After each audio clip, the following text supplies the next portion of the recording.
کہ بلوائی جو ہے سامنے سے وار نہیں کیا، وہ پیچھے دروازے سے آئے، چونکہ حضرت عثمان کا گھر وسیع تھا، وہ پیچھے سے آئے دروازے کو پھلانگتے ہوئے، اور حضرت عثمان بن عفان رضی اللہ تعالیٰ عنہ پر ایک کافر بڑھا اور اس نے گھستے ہی حضرت عثمان کی داڑھی پکڑ لی، زور سے کھینچا۔ حضرت عثمان نے ان کی آنکھوں کو دیکھا اور کہا کہ یاد رکھنا، اگر تمہارا باپ یہاں اگر زندہ ہوتا نا، یہ کبھی بھی برداشت نہیں کرتا کہ تم نے مجھ پر حملہ کیا، داڑھی میری پکڑ لی۔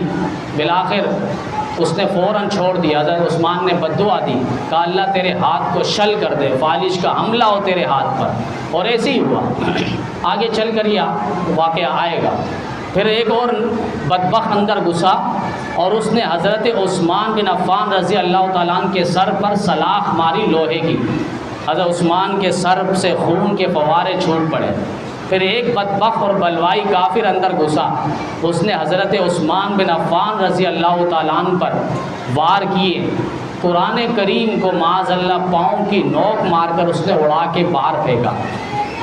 حضرت امام اہل سنت سید نور الحسن شاہ بخاری رحمۃ اللہ علیہ نے یہ واقعہ لکھا اور کہا کہ اس نے تو اپنے پاؤں کی نوک سے اڑا کے قرآن کریم کو باہر پھینکنے کی کوشش کی، قرآن گیا بھی اس طرح اڑتے ہوئے، لیکن قدرت الہی دیکھیے، وہ چاہتا تھا عثمان کو قرآن سے جدا کر دے، لیکن اللہ نہیں چاہ رہا ہے۔ اللہ کہہ رہا ہے نہیں، عثمان جہاں ہے قرآن وہاں ہے، قرآن جہاں ہے وہاں عثمان ہے۔ قرآن واپس پلٹ کے حضرت عثمان کے رضی اللہ تعالیٰ عنہ کے پاس آ گیا، وہ خون کے فوارے نکلے اور پہلے صفحے پر قرآن کریم کے صفحات پہ جو پڑھے فَسَيَكْفِيكَهُمُ اللَّهُ، اللہ ان کافروں کے لیے کافی ہے۔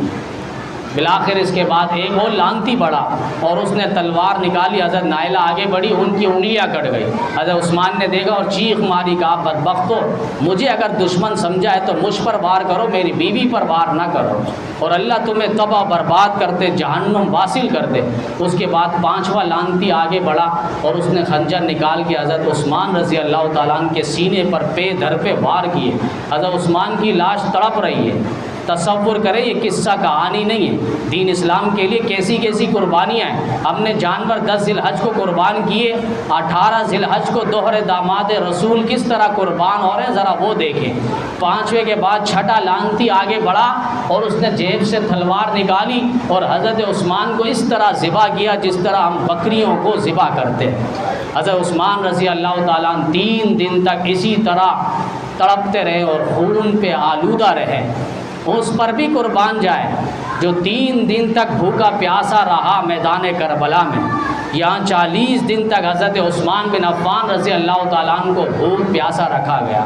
اس حسین پر بھی قربان جائے، بغیر ساز و سامان کے وقت کے یزیدیوں کے ساتھ شمر کے ساتھ ٹکرانے کے لیے دشت کربلا میں تشریف لے گئے، اور اس عثمان پر بھی قربان جائے، ساری طاقتیں، ساری فوج اور پولیس ہونے کے باوجود انہوں نے ایک پر بھی حملہ نہیں کیا، مدینہ طیبہ کو ملحوظ خاطر رکھتے ہوئے۔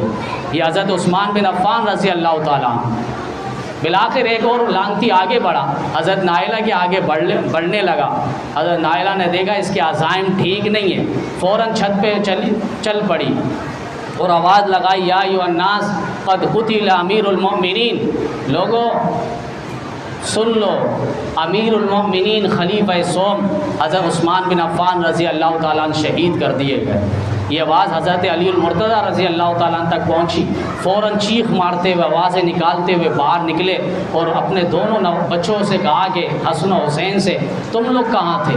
کہا کہ ابا جان وہ پیچھے سے آئے ہوں گے، ہماری طرف سے کسی کی جرت نہیں ہے آگے بڑھے۔ بالآخر حضرت امام اہل سنت مولانا سید نور الحسن شاہ بخاری لکھتے ہیں، کبھی زندگی میں حضرت علی المرتضیٰ رضی اللہ تعالیٰ نے اپنے بچوں کو ڈانٹا نہیں تھا، لیکن آج ایسا مرحلہ تھا، حسن و حسین کو دھکا دیا، تماچا مارا اور کہا کہ تمہاری موجودگی میں ایسے کیسے ہو گیا کہ حضرت سیدنا عثمان بن عفان رضی اللہ تعالیٰ عنہ پر حملہ ہوا۔ بالآخر بلوائیوں نے چاروں طرف سے گھیر لیے اور کسی کو آگے نہیں آنے دیا۔ 3 دن گزر گئے۔ حضرت سیدہ ام حبیبہ امیر المؤمنین، فاتح عرب و عجم، فاتح شام و قبرص کی ہمشیرہ، حضرت امیر معاویہ کی بہن اور نبی کریم صلی اللہ علیہ وسلم کی بیوی، وہ باہر آئی سیڑھی پہ اور آواز لگائی بلوائیوں یاد رکھنا میں نبی کی بیوی ہوں، اور اگر میں باہر نکل گئی بغیر حجاب کی تو یاد رکھنا جس طرح اللہ نے قوم لوط کو، قوم سمود کو تباہ برباد کیا تھا، اللہ کا عذاب آنے پہ پھر دیر نہیں ہوگا تم لوگوں پر۔ وہ بلوائی جانتے تھے نبی کی حرم میں عزت لباس ہے، یہ باہر آ گئی تو ہمارا لیے اللہ کا عذاب فوراً آئے گا۔ فوراً پیچھے ہٹے اور کہا کہ 4 بندے آئیں اور بس وہی کندھا دے اور آگے نکلے۔